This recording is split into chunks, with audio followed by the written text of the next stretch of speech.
abonnez-vous à la chaîne et laissez un like. Avez-vous déjà pris le temps de vous demander si le sacrifice devant le mur des lamentations était réellement la fin définitive pour les protecteurs des 12 maisons, ou bien existerait-il une brèche dans les lois de l'Olympe permettant à leurs âmes d'être secourues pour une ultime guerre sainte?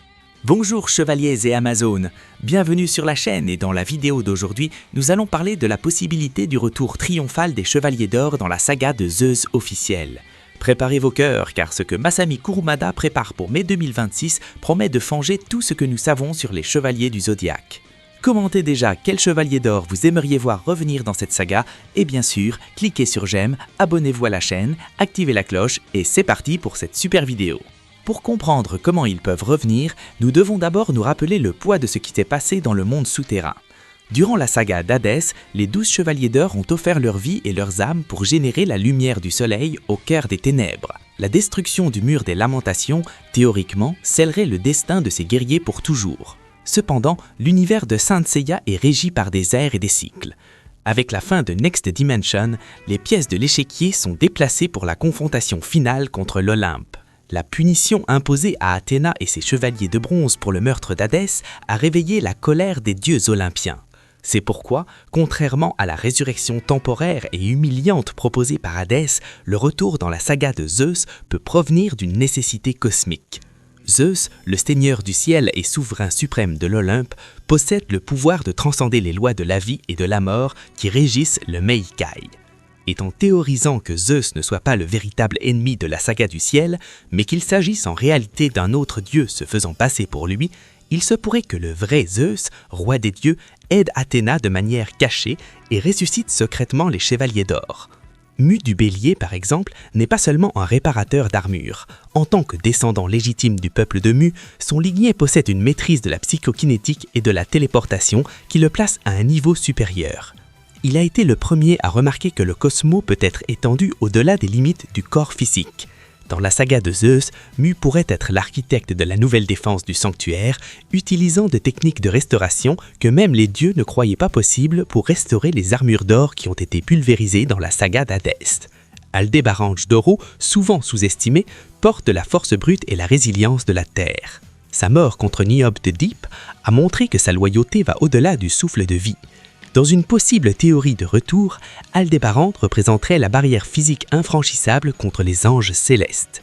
Sa technique de la corne de la girafe, Greenhorn, n'est pas seulement un coup d'impact, mais une manipulation de la pression atmosphérique qui, en contact avec le cosmos de Zeus, pourrait atteindre une échelle planétaire. Mais nous ne pouvons pas parler de retour sans citer Saga et Canon des Gémeaux. Saga, l'homme qui possède le pouvoir d'écraser des étoiles avec l'explosion galactique, est la personnification de la dualité humaine, le conflit entre le divin et le démoniaque. Si Zeus cherche à purifier le monde, Saga est l'exemple parfait de ce que l'humanité a de meilleur et de pire. Canon, d'un autre côté, s'est racheté en affrontant les juges de l'enfer. La théorie suggère que la constellation des Gémeaux possède une connexion intrinsèque avec les failles dimensionnelles.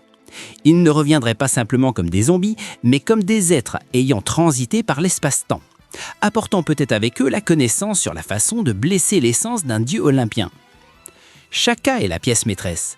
Il a été le premier à éveiller la Raya Shiki, le 8e sens, lui permettant de transiter par le monde des morts en gardant sa propre conscience. Si Shaka a déjà maîtrisé la mort une fois, qu'est-ce qui l'empêcherait de revenir du néant pour affronter les divinités de l'Olympe ? On dit que Shaka est la réincarnation de Bouddha et son cosmos est capable de créer des illusions qui trompent même l'essence des dieux mineurs. Dans la saga de Zeus, Shaka pourrait agir comme le médiateur spirituel, celui qui comprend que la véritable justice n'appartient pas aux dieux, mais à la volonté de protection de la vie.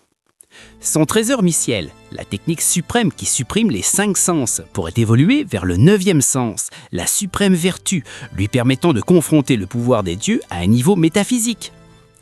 Doko de la Balance est le cœur stratégique des Chevaliers de Gore. Il détient les 12 armes d'or et la théorie la plus forte indique que dans la saga de Zeus, ces armes seront baignées par le sang d'Athéna à un niveau encore plus profond, se transformant en artefacts capables de briser les défenses du mont Olympe. Aolia du lion apporterait l'agressivité nécessaire. Il est le lion d'or qui ne recule jamais. Sa connexion avec son frère Aiolos du Sagittaire est ce qui propulse l'esprit des chevaliers de Gorr. Aiolos, même mort depuis 13 ans, a toujours envoyé son armure pour aider Seiya. Dans la nouvelle saga, l'esprit d'Aiolos pourrait enfin gagner une forme physique durable, agissant comme le bras droit d'Athéna et le chef de file que le sanctuaire n'a jamais eu formellement durant les ères passées. Milo du Scorpion, avec son aiguille écarlate, représente la justice qui punit, mais offre la chance de la rendition. Shura du Capricorne détient Excalibur, l'épée sacrée qui peut tout trancher. Imaginez Shura affrontant les guerriers de Zeus et utilisant une Excalibur ayant évolué pour couper le tissu même de l'espace divin. Camus du Verseau ferait face à un défi unique, congeler les dieux de l'Olympe.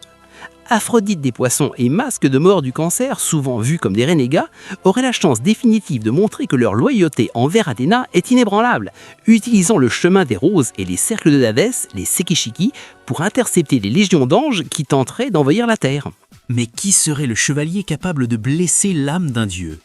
Beaucoup pensent que c'est seulement le chevalier de Pégase en raison de son destin historique, mais selon des registres anciens sur l'ère mythologique et les lignées de gardiens, le chevalier d'or du Sagittaire original fut celui qui, avec la flèche de la déesse, fut capable de sceller l'âme d'Asclépios, le 13e chevalier d'or original, dans les confins du Tartare. C'est donc cette curiosité qui fonde la théorie selon laquelle la flèche de la déesse, qui est une flèche d'or spéciale utilisée par le chevalier du Sagittaire, sera l'objet qui définira le point culminant de la nouvelle saga sur l'Olympe. C'est pourquoi le retour de Chevalier d'Or n'est pas seulement un souhait des fans, c'est une nécessité narrative. Les chevaliers de bronze sont épuisés et n'ont plus leurs souvenirs. Seiya erre en Grèce à la recherche de sa sœur Seika. Thune Vendéfer et les autres chevaliers de bronze ont disparu. Athéna, qui vient de récupérer ses souvenirs, a déclaré la guerre seule contre les dieux. Elle est sous le jugement divin. Le monde a besoin du retour de ses gardiens les plus puissants. Les informations que nous avons indiquent que la nouvelle sérialisation de Masami Kurumada se concentrera intensément sur la mythologie grecque originale, où les dieux apparaîtront comme une force de la nature, remettant en question le droit de l'humanité à continuer d'exister. Les Chevaliers d'Or seraient donc les défenseurs de cette humanité devant le tribunal divin. Commentez ici quelles sont vos théories pour cette nouvelle saga. N'oubliez pas de laisser votre like et de vous inscrire à la chaîne. Suivre chaque détail de cette œuvre de Kurumada est ce qui nous anime, et 2026 sera une année épique pour tous les fans de Saint Seiya. Pour le reste, merci d'avoir regardé cette vidéo jusqu'à la fin, et à la prochaine. Brûlez votre Cosmo jusqu'à l'infini!